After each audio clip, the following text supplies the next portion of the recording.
gals and ghouls. This is Neon Ghost. And this is Shattered Doll. And you're watching episode 2. So, without further ado, let's begin, shall we? Got a couple stories that will chill you to the bones. So turn off the lights, bring up the volume, and enjoy. The Doll by Oreo Cream. I sat alone in my little house out in the moors, rocking my child in my arms. We moved while I was pregnant. In the city, the people drove me absolutely insane with all of their helpful inquiries and advice into my personal business. It was unacceptable. Before we moved, a particularly nosy old woman gave me a going-away gift, a very realistic baby doll. She said it would help me get a bit of experience before taking care of my firstborn. She claimed that she made it special for me. It cried, slept, and ate like real children. Its skin was soft to the touch. Until Foan had come, I spent most of my days alone with the doll as my husband traveled for work. A shrill cry snapped me away from my thoughts. My little Fohan was hungry again. He was a very good baby who only cried when he really needed something and even had the perfect sleeping schedule. From noon to 2 and 9 to 8, he would sleep without making a fuss. He looked so peaceful when he slept. I, however, could find no peace. Ever since Foan had been born, that doll would scream constantly throughout all hours of the day and night. It was inconsolable no matter how I tried to comfort it.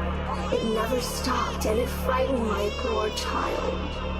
I was sure it was cursed. My sanity was steadily slipping away with every ear-piercing shriek. I knew what must be done. I laid Fohan down to sleep and entered the doll's room. Even before I got to the door, the screaming could be heard, and I could barely contain my rage. My head pounding, I grabbed the evil little thing by its carefully crafted ankles and swung. Before the damn thing ever made contact with the dresser, I heard a sickening crack as its faux bones were separated by the force. Although its crying had ceased immediately after the blow, the anger boiling in me forced me to continue. To my surprise, with the next blow, a dark red liquid splattered all over the room and myself. That wicked old woman had really outdone herself, making the doll realistic. Relief washed over me as the artificial blood had, and I dropped the doll and walked out. I picked up my little Fohan and held him close as I sat back down and began rocking again. The fake blood covered him too, but it didn't matter. He looked up and smiled for the first time, although it appeared more of a malicious grin than an innocent smile. I had no worries, however, and I laid his head down on my shoulder. My husband came home short after and, in a panic, went to check on our baby after seeing all the blood. He dropped to his knees and screamed and sobbed. I tried to explain to him that it was only a doll, but he was in hysterics and wouldn't listen. The silence I needed for so long was already gone. Is this why the old woman gave me the wicked thing? Did she know it would drive my husband mentally unstable? The late night telephone. Author unknown. Location Japan. You guys remember the Tokyo earthquake that happened some time ago? This incident took place at the same time. It was the midnight hour, and I, like any sane person, was sleeping soundly on my bed. Unfortunately, my sleep was soon taken away from me by the telephone's frantic ringing. Who the hell was calling me at this hour? I hope it's not the news of some relative's death. Maybe it's a call from some sales company trying to scam people off at this late hour. Anyway, I need to pick it up. Hello?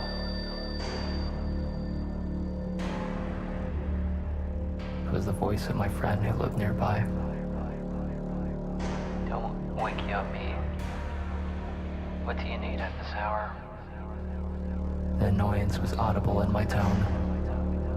At the very moment, the ground started shaking, sideways violently, a sign of an imminent earthquake. What the? Earthquake? Your rundown shabby house gonna be okay? Adjusted. However, there was no reply from his side. Maybe he just hung up. I retreated back to my room to sleep once again, opened the door to my bedroom. The scene that I witnessed in the room was not something I had expected. A few magazines and 2 dumbbells had fallen from the bookshelf right onto my bed. Had I been sleeping on that bed, I would have been squashed by those things. I put those things aside and went to sleep. Next day, I went to my friend's house to apologize to him. My friend, however, had no recollection of ever calling me yesterday's night. Strange, isn't it? Something unfamiliar in the binoculars. Asan liked bird watching, so he got in his car and went to the nearby mountains like he often did. He was observing the birds in the early morning forest when, for a brief moment, he spotted something unfamiliar in his binoculars.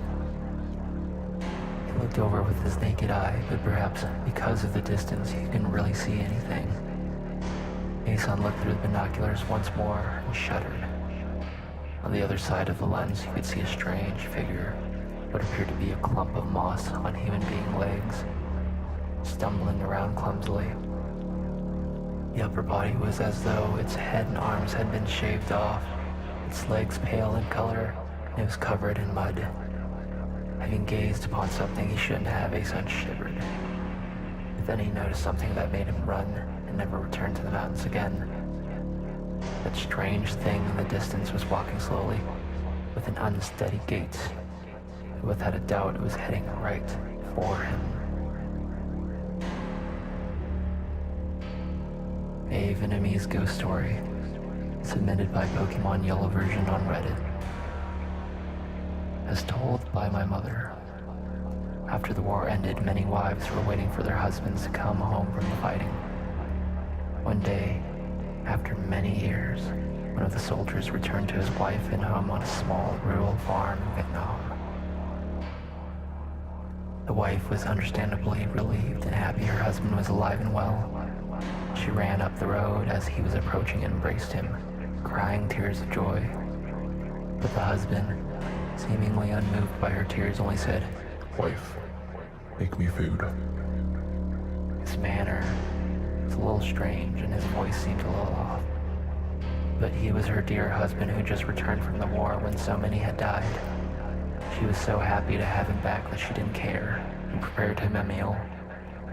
The husband ate and immediately went to bed right after. He slept through the rest of the day and only woke at night to say to his wife, "Wife, make me food." Again, the wife was still so overjoyed about having her husband back after a long absence that she complied. This continued the next day, and the next day, and the day after. The husband would wake up, tell the wife to prepare him food, eat, and then go back to sleep the whole day. Days began to turn into weeks. The wife worked all day to maintain the farm, but as the couple was poor in the first place, all the husband did was eat and sleep. She was running out of food for both of them. She noticed that her husband's voice sounded deeper, as if not his own, and he was not behaving like his usual self. The wife began to become frightened and desperate. She called upon the local Catholic priest for help. He came and observed the husband, finally saying to the wife, "This man is not your husband. Some spirit has taken possession of his body." The wife screamed out in shock and fear, but the only thing to do was to exorcise the spirit or whatever it was inside her husband. The priest waited until nightfall when the husband usually woke up to demand food from his wife. "Wife, make me food." But instead of his wife, there stood the priest. The priest quickly performed the exorcism ritual and the husband fell to the ground, the body decomposing rapidly to nothing but dust. The husband was long dead. The spirit must have found his body and used it to live a semblance of a life. The wife was lucky that it was not a malevolent spirit or demon that wanted to do her harm. My mother told me that stories like this were common after the war, that some of the soldiers who returned were not the same ones who left loved ones behind. You'd had to watch closely for telltale signs of spirit possession, such as a deeper voice that doesn't belong to the person, or that he or she just wants to keep eating. Two things my mother and I both noticed that many Vietnamese ghost stories have in common.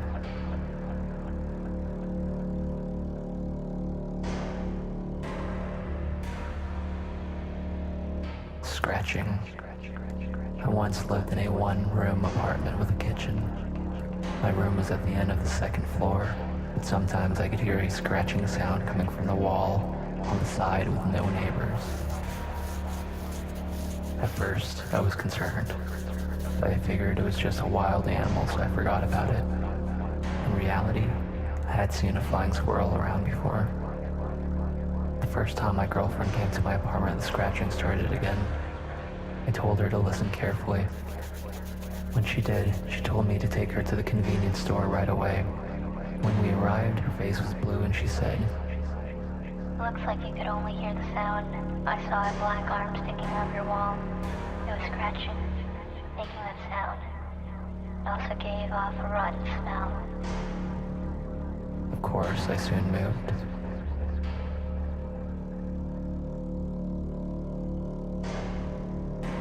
Laughter and footsteps.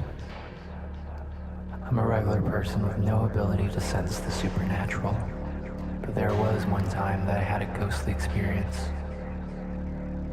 My room in our apartment faces the hallway outside, so it's easy for me to see when somebody passes by.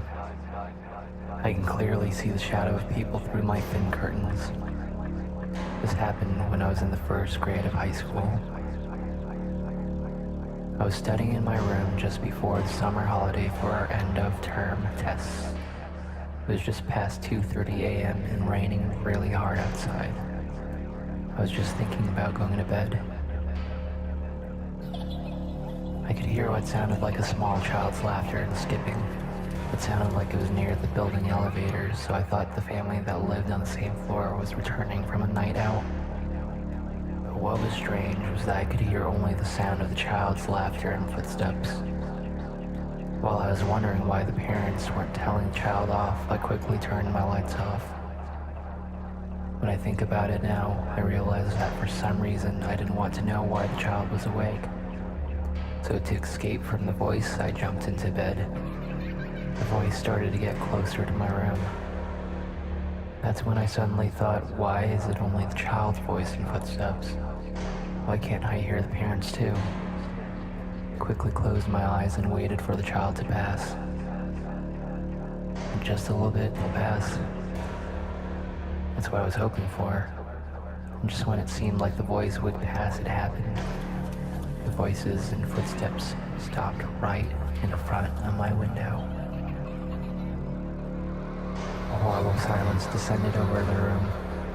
The owner of the voice was right there in front of my window. It felt like they were looking directly at me from the 10-centimeter open gap in the window.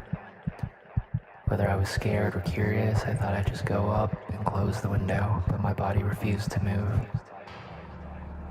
I slept with my feet facing the window, so I should have been able to get up and go straight there, but my body was like a stone and wouldn't move. Slowly, as I calmed down, I urged myself, "Get up right now. If you look outside, it'll all be over. Then get to sleep." I don't know how much time passed, but before I knew it, the sun was rising and it was time to get up. Realizing it was morning, I jumped out of bed and told Mom what had happened the night before. But she was like, "Well, that's pretty common for kids that age. Just forget about it." She didn't believe me. Since then, I haven't experienced anything supernatural again, but for me, it was no laughing matter and a terrifying event. Cursed bread. This is an urban legend from Japan. Regarding this cursed bread, it's apparently really fragrant and delicious. Inside you'll find human flesh, for example, a finger, or earlobe. And when you eat it, you'll become cursed. The owner of this bread shop was married for a long time to his wife, but he accidentally killed her. To hide the body, he chopped her up into pieces, and each day he put a piece into one of the 1,000 loaves of bread he made. The lucky person who got this one loaf of bread would find himself seeking out more human flesh. Human flesh is very addictive, you see. The white-robed goddess of death. When I was in high school, I caught the flu and had a fever. I was feeling faint, so an ambulance took me to the hospital. Turned out I had pneumonia, and I slept for the next 3 days straight. I didn't get any better, so I ended up staying in the hospital for half a month. A nurse came in regularly to change my drip and clean things up. But sometimes a nurse, who looked to be in her 30s, would come in, and without doing anything in particular, would just hang around and look at my face. Finally, I was able to eat again, and started getting better. I was able to talk to the nurse. I asked her about the nurse in her 30s who would sometimes come around. What did that person come to do? I asked. The nurse replied, There's no staff here with that much free time. Do you remember how many times she came? the nurse asked, so I replied, I wonder if she was a part-timer. The nurse gave a vague answer and then left the room. Then 1 year after I left the hospital, I broke a toe and was admitted again, and by chance I saw that nurse once more. She was in the emergency hallway looking at an elderly patient being carried on a stretcher with an expressionless look on her face. Just as I was thinking it was a little strange, I got goosebumps all over my body. She looked over and noticed me, and then slowly approached me. Can you see me? She asked. Without thinking, I covered my face with my hands, and in my heart I screamed over and over, disappear, disappear. After about 5 minutes I looked up. She was gone. I thought she was nothing more than a ghost, but perhaps she was really the goddess of death. My Son Met the Tooth Fairy by Solomon Slade. When my 6-year-old son lost his first tooth, I was so excited to continue the Tooth Fairy tradition with him. I loved it so much when I was his age. It felt magical. The problem is that Jacob's a nervous kid. Absolutely everything scares him. I had to consider skipping it when it dawned on me that the idea of a tiny, flying, tooth-stealing creature sneaking into your bedroom at night is actually kind of horrifying. It was worth a try, though.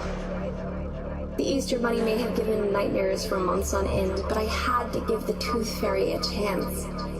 It wouldn't be fair at all to shelter him, especially when he might end up loving it as much as I did. I was hoping to avoid pulling an unnecessary all-nighter, so I slipped some coins under Jake's pillow right after he went to sleep. It was so dark that I couldn't actually see if his eyes were shut, but I didn't hear a peep as I closed the door behind me. Mission accomplished. I was making breakfast the next morning when I heard Jacob's little feet shuffling down the stairs. To my surprise, he looked exhausted, his red face stained with dried tears. Mom, I saw the Tooth Fairy last night. Jacob whispered so quietly I could barely hear his voice. My stomach dropped. He must have still been awake when I went into his room. His first lost tooth, and I already ruined it for him. God damn it. You did? I think you were asleep. Are you sure it was really her? Ironically enough, my first instinct was to try to convince him that it was a dream. Yes, Mom. He started to sob, his swollen eyes darting back and forth as though he expected her to show up again at any minute. She came in through my window and she said mean things to me. I sighed. It really was a dream, of course. It's okay. The Tooth Fairy is fake, just like the Easter Bunny. It's just a made-up story. I smiled at him as he wrapped his arms around my waist and buried his face in my sweater. It was just your imagination, Jake. It wasn't real. I promise. It felt real, Mom, he sniffled. She told me she was going to come back for me. Jeez. This nightmare sounded a little more intense than the bunny ones. Where did he even hear something like that? The only thing I could think was that he must have watched a horror movie or something when he was at his dad's over the weekend. I sighed and reached for my cell to call and ask. When I took my phone out of my pocket, I saw that the screen was lit up with an emergency news alert. Breaking. Armed and dangerous inmate has escaped from Lowell Correctional Institution. Residents are advised to stay inside and lock all doors and windows.